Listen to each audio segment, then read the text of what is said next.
Ready to breathe life into your ideas and create stunning animations? Let's dive straight into Adobe Animate CC and get you familiar with the essentials first. Let's explore the toolbox on the left side. See the selection tool?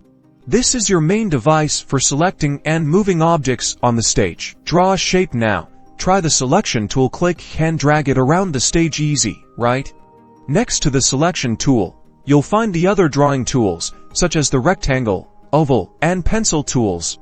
Now, let's move on to the timeline. At the bottom, this is where the magic happens. Each layer on the timeline gives your animations more depth. To start, click the plus icon and create a new layer. Think of each layer as sheets of tracing paper stacked on top of each other. Now, let's add some animation.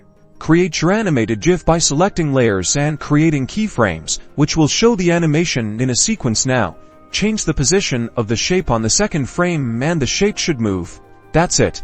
You're well on your way to animating in Adobe Animate CC. Keep experimenting, have fun, and don't be afraid to try new things. Don't forget to explore the other tools and settings.